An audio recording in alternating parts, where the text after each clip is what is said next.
ఈరోజు మీ అందరికీ మా ఇంట్లో ఉండే కుండీలలో నేను ఏమేమి చెట్లు పెంచుకుంటున్నానో అవన్నీ మీకు చూపించబోతున్నాను. చూసారా, ఇదేంటో గుర్తుపట్టారా మీలో ఎవరైనా? వామ చెట్టు చూడండి ఎంత బాగుందో. చిన్న స్టెమ్ తీసుకొచ్చి పెట్టానండి, ఎంత పెద్దగా అయిపోయిందో చూడండి. ఒక్క కుండీలో పెట్టాను, చాలా పెద్దగా అయిపోయింది. దీని నుంచి ఇంకొక స్టెమ్ కట్ చేసి ఇంకొక దాంట్లో కూడా పెట్టాను. ఇందులోనే ఒక బుల్లి టమాటా చెట్టు, ఎంత బాగుందో కదా. మా పిల్లలకి కోల్డ్ కాఫ్ వచ్చినప్పుడు నేను ఫస్ట్ మెడిసిన్ కంటే ముందు ఈ లీవ్స్ ఇస్తానండి. ఈ లీవ్స్ పచ్చి ఇలా తినటం వల్ల వాళ్ళ కోల్డ్ కాఫ్ తొందరగా తగ్గుద్ది. ఎంత ఫ్రెష్గా ఉందో చూడండి. దీని లీవ్స్ని తెంచి బయట పెట్టినాక 10 days వరకు కూడా ఇవి ఇంతే ఉంటాయండి.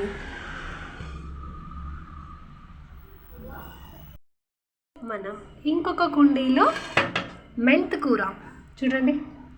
నేను మెంతులు నానబెట్టి ఇలా కుండీలో వేసాక 1 weekలో ఎంత పెద్దగా వచ్చేసాయో చూడండి. ఇంకొక 2-3 daysలో దీన్ని కట్ చేసి కర్రీ చేసుకోవచ్చు, పప్పులో వేసుకోవచ్చు. మెంతికూరతో కూడా చాలా హెల్త్ బెనిఫిట్స్ ఉన్నాయండి. చూడండి, మనం ఇలా కొనుక్కునే దానికంటే ఫ్రెష్గా ఇలా మెంతికూరని అన్నీ మనకు కావాల్సినవి అన్నీ మనం ఇంట్లోనే పెంచుకోవచ్చు అండి. ఒక్కొక్క కుండీలో ఒక్కొక్కటి వేసుకొని ఇలాంటి మంచి హెల్తీ ఆకుకూరల్ని మనం మన ఇంట్లోనే పెంచుకోవచ్చు అండి.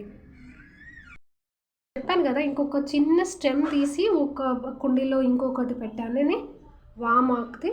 ఇది చూడండి, చిన్న స్టెమ్ పెట్టాను, ఎంత పెద్దగా అయిపోయిందో. అలాగే దీంట్లో ఇంకా కొన్ని నేను మిరప గింజలు వేసానండి. అవి చూడండి ఇప్పుడే చిన్నగా గ్రో అవుతున్నాయి. మిరప గింజలు మనం రెగ్యులర్గా అన్ని పోపులలో కొంచెమైనా పచ్చిమిర్చి వాడతాం కదా, అలా పచ్చిమిర్చి డైలీ బయట కొనుక్కొని వచ్చే బదులు మన ఇంట్లో చెట్టుకే ఉంటే ఇలా వెంటనే కట్ చేసి ఫ్రెష్గా వేసుకోవచ్చు.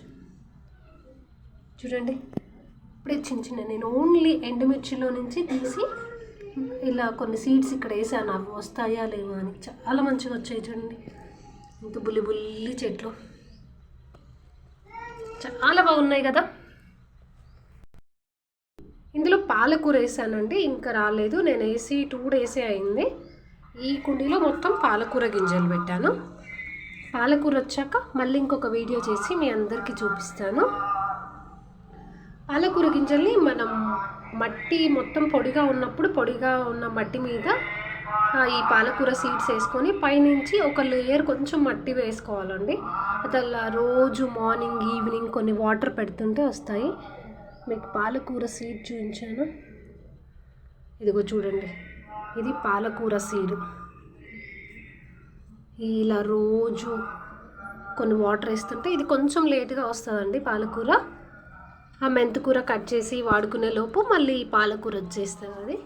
అందుకే నేను ఒక్కటి అయిపోయిన తర్వాత ఇంకొక కుండీలో అలా వేస్తుంటాను. అది కట్ చేసే లోపు ఇంకొక కుండీలో ఇంకొకటి వస్తుంది. బుజ్జి ప్లాంట్ని చూడండి. మా పెద్ద పాప వాళ్ళ స్కూల్లో తీసుకురమ్మన్నారు ఒక ప్లాంట్ అని చెప్పేసి, గ్రీన్ డే కోసం ఒక ప్లాంట్ కావాలి అని అడిగింది. ఇలా వామ చెట్టుది ఒక ప్లాంట్ కట్ చేసి పెట్టించాను. అది అలాగే ఆ ప్లాంట్ మంచి గ్రో అవుతూ వస్తుందండి. మా పెద్ద పాపకు కూడా చాలా ఇలా ప్లాంట్స్ని పెంచడం, వాటికి వాటర్ వేయడం చాలా ఇష్టం. చూడండి, ఫ్రెష్గా మనం డైలీ ఇలా రోజు కుండీలకు కొన్ని వాటర్ పెడుతూ మన ప్లాంట్స్ని మనం చూసుకుంటుంటే ఎంత హ్యాపీగా అనిపిస్తుందో. చూడండి, మందార చెట్టు మనం పూజ చేసుకునేటప్పుడు ఫ్లవర్స్ కావాలి కదా, అందుకే ఇంట్లో ఒక మందారం చెట్టు కూడా పెట్టానండి. ఇంకా అది ఫ్లవర్స్ కనుక రాలే, ఇప్పుడు ఇంకొంచెం పెద్దగా అవుతుంది. ఇలా కొన్ని రోజుల తర్వాత మళ్ళీ ఫ్లవర్స్ కనుక వస్తాయి. బేసిక్ ప్లాంట్స్ అన్నీ మన ఇంట్లోనే మనం కుండీలలో పెంచుకోవచ్చు అండి. చూడండి ఎంత బాగున్నాయో కదా. మీరు కూడా మీ ఇంట్లో ఇలా ట్రై చేయండి. మీకు నచ్చిన ప్లాంట్ని ఏదైనా ఒక చిన్నదో పెద్దదో ఒక ప్లాంట్ని పెంచి చూడండి. రోజు దానికి కొన్ని వాటర్ వేస్తూ ఉండండి. ఎంత హ్యాపీగా అనిపిస్తుంటుందో రోజు మనం ఆ ప్లాంట్ని చూస్తుంటే.